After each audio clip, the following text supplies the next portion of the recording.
Welcome to roast and react. दोस्तों, आरजू काज़मी बहुत अच्छा काम कर रही है, पर मुझे कुछ बातों को लेकर इत्तेफाक रखता हूँ। ये अपने शो में पूरी कोशिश करती है कि पॉजिटिविटी रहे, पर इस चक्कर में ये सही मुद्दे या हकीकत को छुपा देती है। ये जब भी बोलती है तो ज्यादातर को लगता है ये क्यों बोल रही है, ये क्यों नहीं बोल रही है, तो ये स्मार्ट प्ले कर रही है। अगर बात करें इनसे अलग तरह की एंकर के बारे में, जैसे कि फिजा खान, तो फिजा खान की भारत के प्रति ईर्ष्या कोई ढकी छुपी नहीं है, वो सबके सामने है। पर आरजू काज़मी बड़ी ही चतुरता से उसको इशारों में या कॉमेडी करके छुपा देती है। मैं नहीं कह रहा हूँ वो गलत है, पर मैं ये भी कहूँगा हमारा एक्सपीरियंस पाकिस्तान से कभी भी अच्छा नहीं रहा है। ये तो मेरी सोच है, आपकी राय अलग हो सकती है। मैंने इनका नया प्रोग्राम देखा, जरा सोचिए, तो मुझे अच्छा लगा, पर मुझे इसमें बहुत सारी कमी लगी। और ये इस प्रोग्राम में बार बार कह रही है ऐसा क्यों, वैसा क्यों, सैनिकों की वीर गति होती है, पर इन्होंने उस मानसिकता को ही छोड़ दिया जिससे भारत के लोगों की सोच शुरू होती है। अब इसमें ये बहुत से लोगों को अपने प्रोग्राम में लाएंगी और उनसे डिस्कशन करेंगी। जरा सोचिए, तो मैडम आप उनको ही इनवाइट करेगी जिन्हें आप जानती हो या पहचान हो, या आपके दोस्त उनको जानते हो, तो क्या आपको असली सवालों का जवाब कभी मिलेगा? और मैं आपके इस प्रोग्राम के कमियों को सबूतों के साथ जवाब दूंगा। तो दोस्तों रेडी, चलिए रोस्ट एंड रिएक्ट।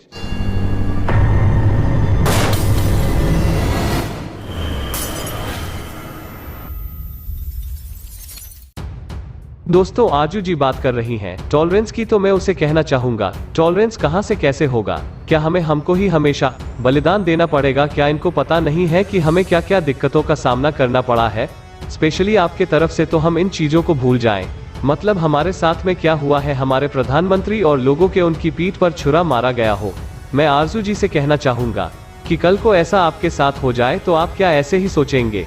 आप टॉलरेंस की बात कर रही है, आप खुद कर देखिए ना, आपने कितने लोगों को कॉपीराइट दिया हुआ है। भले आपने निकाल दिया हो, लेकिन उनको इतने दिन तक तो आपने उनको हैरेस किया है। ठीक है, आपका अधिकार है, आपका वीडियो है, कोई भी उसको यूज नहीं करे, लेकिन आप अपने साथी लोगों को देख लीजिए ना, आपको पता पड़ जाएगा कि किस तरीके से वो लाइक लेते हैं। जैसे ही वीडियो उनकी आती है, लोग डाउनलोड करके उसको अपलोड करते हैं, तो वो कभी नहीं बोलते हैं। आपके से ज्यादा टॉलरेंस उनमें है। आप पहले अपने आप को सुधारें, फिर लोगों की बात करिए। आपने कहा कि आपके तरफ के मेहमान और हमारे तरफ के मेहमान कुछ भी बातें करते हैं तो लोग कहते हैं कि हम क्या इनसे सीखना पड़ेगा। तो उसका रीजन है आपने क्या किया है या करके दिखाया है, पहले वो बताइए, हम आपकी बातों को क्यों सुने? क्या आप हम में सुधार कर सकते हो? क्या आपको लगता है हम आपसे ज्यादा बिगड़े हुए हैं? आप कैसे हमारे साथ में रह सकते हो? वो बात अलग है कि हम फॉरेन कंट्री में एक बात करते हैं, एक जैसे होते हैं। फॉरेन कंट्री वो हमारे बाप की नहीं है, दूसरे की जगह पर, और उधर भी लड़ेंगे तो हम दोनों को ही नुकसान होगा। इसलिए विदेशों में इकट्ठे रहना पड़ता है, सबके साथ, सारे देश के नागरिकों के साथ। तो आप जरा लॉजिक पर बात करिए, आपकी बातें क्या है? तो आपको आतंकवाद की बात छोटी छोटी लगती है, जो आतंकवादी हमले होते हैं हम पर, आपको छोटी छोटी बातें लगती है। यह तो सरासर नाइंसाफी है, यानी कि आप कुछ भी कर दो, छोटी छोटी बातें हम कर दे तो बहुत बड़ी बात है। इस तरह का टॉलरेंस हम नहीं करने वाले। हम अभी 2014 के बाद से सुधरना शुरू हुए हैं, अभी हमको और सुधरना है और सुधारना है। एक तरह की जबान सिर्फ आपकी है, हमारी नहीं है। हमारे डिफरेंट लैंग्वेज हैं, डिफरेंट लैंग्वेज में बात करते हैं। तो आप हमें मत समझाइए कि हमें क्या करना चाहिए। बात सोशल मीडिया की तो आप खुद ही देख लेना। आपको सोशल मीडिया पर आपके यहाँ से कैसे मैसेज आते हैं, हमारे यहाँ से कैसे जवाब आते हैं, वो बात अलग है कि उसमें भी इक्का दुक्का जो लोग हैं वो आपको मतलब उल्टा सीधा बोलते हैं, लेकिन वो अगर ठीक से चेक किए जाए तो वो आपकी तरफ से ही निकलेंगे, हमारे तरफ से नहीं निकलेंगे। अगर हमारे यहाँ से कोई निकलता है तो उसका जीना ही मुश्किल हो जाएगा, हम ही उसको सुधार देंगे। तो यह social media for social media हमको मत बताइए, आप अपनी तरफ से रखिए मैडम, आप अपने लोगों को सुधारिए, हमको छोड़ दीजिए, हमको बख्श दीजिए। बड़ी मुश्किल से हमने स्टार्ट किया है, आपके जैसे सुधरना नहीं चाहते हैं मैडम। हम इसलिए सोचते हैं कि वो कोई जासूस होगा, क्योंकि हर कोई जासूसी होता है, क्योंकि 70 सालों में जो आप लोग ने कचरा किया है, तो हम आप पर विश्वास ही नहीं करते हैं। आप सोचिए, हमको छोड़ दीजिए, हम तो ऐसे ही सोचेंगे, हम कभी नहीं भूलेंगे हमारे साथ में आप लोगों ने क्या किया है। अभी 70 साल तक नहीं मिटेगा। आप यह भी सोचिए, आपको क्या क्या बोला जाता है उसके बारे में भी आप सोचिए। आपको क्या लगता है हम आपकी बातों को ध्यान में नहीं रखते हैं? हम आपकी बातों को मजाक में नहीं लेते हैं, हम सीरियसली लेते हैं और हम नोट कर रहे हैं। किसी दिन आप फंसी तो यह सारी चीजें आपके सामने आएगी, उसमें से एक एक चीजें निकाली जाएंगी। फिर आप इसके बारे में सोचिए कि कि आपको क्या करना है। यह दोस्ती, अमन की आशा, लहसुन वड़ा पाव, ये हमको मत बताइए। जितनी भी जंगें हुई है, किसने शुरू की, कम से कम पीछे जो बुक पड़ी है उसका सम्मान करके आप पढ़ लीजिए कि किसने शुरू किया था। और आपके पास काफी ज्ञानी और विद्वान आते हैं, कम से कम उनसे पूछ लीजिए ये आपके तरफ से शुरुआत हुआ है, आप क्यों नहीं बोल रही है। आप यह सोच लेना, और हमारे तरफ से कभी भी एलओसी में फायरिंग नहीं हुई है, सब आपके तरफ से शुरुआत हुई है। वो हमने सिर्फ जवाब दिया है। 2014 के बाद तो हमने कहा था हम गोलियां नहीं गिनेंगे, इसलिए तो आप लोग घबराना शुरू होकर आपने हमसे एलओसी पर सीजफायर करवाया है। आपने करवाया है, हम तो पहले भी तैयार थे, लेकिन आपकी तरफ से कभी भी पैरवी नहीं की गई, क्योंकि आपके हालात अभी वो नहीं रहे। अभी आप कुछ भी नहीं कर सकते, इसके लिए आपकी मजबूरी है। आप थोड़े से स्ट्रांग हो जाएंगे ना, तब मैं आपकी बात सुन लूंगा कि आप कितने टॉलरेट रहते हो। जरा यह सोचिए, आप ज्ञान देने में बहुत आगे हैं।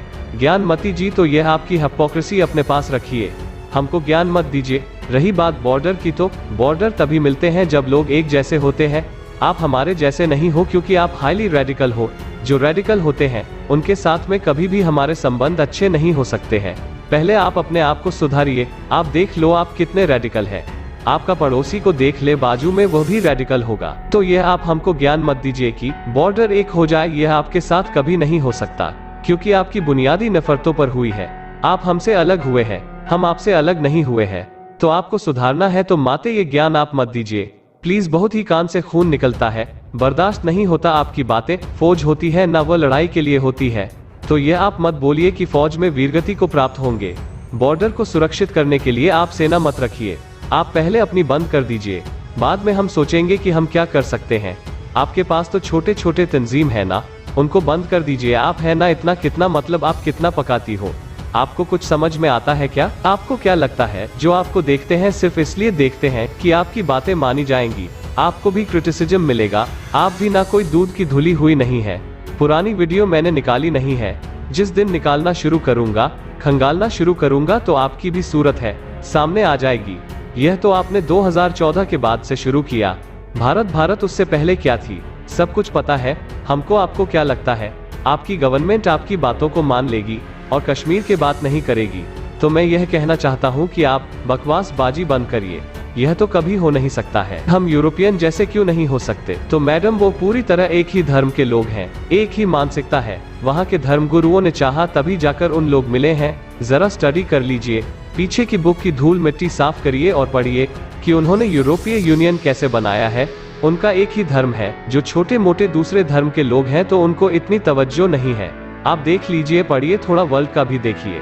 आप ही मत सोचिए कि भारत पाकिस्तान न्यूज़पेपर उर्दू न्यूज़ छोड़ दीजिए। मैडम आरजू साहिबा, आप अपना बातें अपने गवर्नमेंट और एस्टेब्लिशमेंट को समझाइए, अब हमको छोड़ दीजिए। आपको पाकिस्तान में कोई सुनता नहीं है, इसलिए तो आप भारत के लोगों को बोल रही है। यह लोग तो सुनेंगे क्योंकि बहुत ही बेवकूफ़ है, चुपड़ी बातों में आ जाते हैं। आप अपना काम करिए, आप भी बोलते रहिए और मैं भी इधर बैठा हूँ, मैं भी सारी चीजें खोलूंगा। और एंड में दोस्तों, मैं यह कहना चाहूंगा कि इनको लगता है कि हम ही इसके जिम्मेदार हैं। जो भी भारत पाकिस्तान में हो रहे हैं उसके लिए भारत जिम्मेदार है, जबकि यह पूरी तरह से छुपा लेती है कि पाकिस्तान ने हमेशा हमारे साथ में पंगे किए हैं। तो दोस्तों, हिपोक्रेट से बच के रहिए और ध्यान रखिए। दोस्तों, आपको वीडियो पसंद आए तो लाइक करिए और शेयर करिए और मेरे चैनल को सब्सक्राइब करिए। मिलते हैं अगले रोस्ट एंड रिएक्ट में। जय हिंद।